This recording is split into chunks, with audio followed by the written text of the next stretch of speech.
नमस्ते बच्चों, आपकी हिंदी पाठ्य पुस्तक में तीसरे अध्याय तक की पढ़ाई हो चुकी है। आज मैं आपको प्रवासी पक्षी पढ़ा रही हूँ। यह सिर्फ आप लोगों के पढ़ने के लिए है, जिसे आप अच्छी तरह से पढ़िएगा और समझिएगा।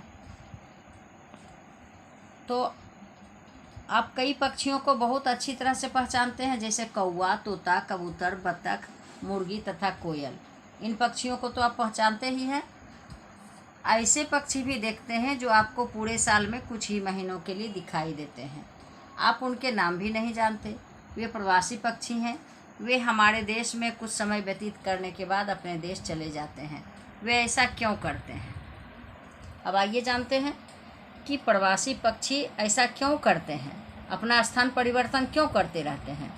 तो जब इनके अपने देश में मौसम इतना ठंडा या गर्म हो जाता है कि वहाँ रहना मुश्किल हो जाता है, तब ये पक्षी उन स्थानों पर चले जाते हैं जहाँ इनके रहने और प्रजनन के लिए मौसम अच्छा हो। ये वहाँ एक सीजन रहते हैं। इस समय में ये उचित स्थानों पर घोंसले बनाते हैं और मादा पक्षी उनमें अंडे देती हैं। कुछ समय बाद अंडों में से बच्चे निकल जाते हैं। जब तक बच्चे पूरे वयस्क पक्षी बनते हैं, तब तक इनके अपने स्थान का मौसम व वातावरण ठीक हो जाता है। ये वापस वहाँ चले जाते हैं। यह क्रम सालों साल चलता रहता है। हालांकि इस प्रवास के दौरान अनेक पक्षी शिकारियों के शिकार बन जाते हैं या मौसम परिवर्तन से भी मर जाते हैं। अब आप समझ गए होंगे कि प्रवासी पक्षी वे पक्षी होते हैं जो मौसम के अनुसार एक स्थान से दूसरे स्थान पर जाते हैं और मौसम अनुकूल होते ही अपने अस्थायी स्थान पर लौट आते हैं। अपने प्रवास के लिए ये पक्षी लंबी लंबी यात्राएं करते हैं। आइए अब कुछ प्रवासी पक्षियों के विषय में जानते हैं। तो जैसे है साइबेरियन सारस। ये पक्षी सर्दियों में साइबेरिया से हमारे देश में आते हैं।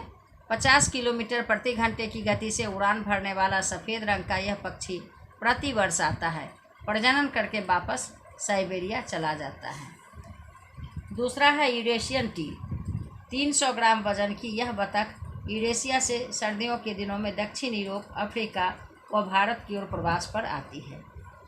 रोजी पेलिकन। यह पक्षी प्रतिवर्ष यूरोप से भारत के उत्तर में आता है। यह सर्दियों में भारत की ओर प्रवास करता है। यह एक जलीय पक्षी है। यह भारत के अलावा अफ्रीका में भी प्रवास करता है। एशियाई कोयल।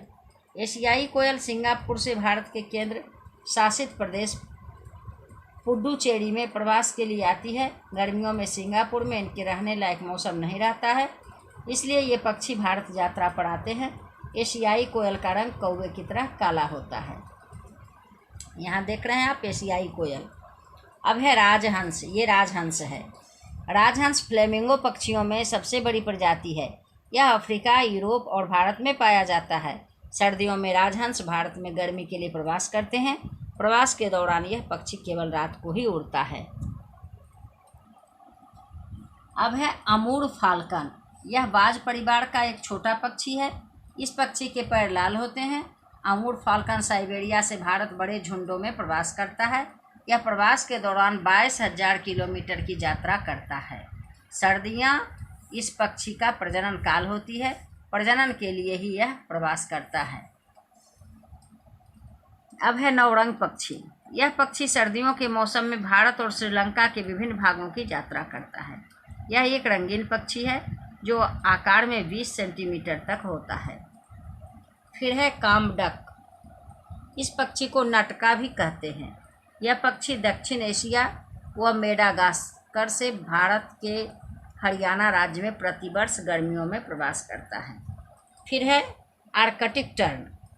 यह पक्षी आर्कटिक से अंटार्कटिका का प्रवास करता है। हर वर्ष वापस अंटार्कटिका से आर्कटिक जाते हैं। प्रवास के दौरान यह पक्षी करीब 19,000 किलोमीटर की यात्रा करता है। इस पक्षी का प्रवास दुनिया में सबसे लंबा प्रवास होता है। तो उम्मीद है आप लोग प्रवासी पक्षी के बारे में समझ गए होंगे। अब इसमें जितने भी प्रवासी पक्षी का नाम दिया गया है 1 से लेकर 9 तक, ये सभी आपको याद करना है। धन्यवाद।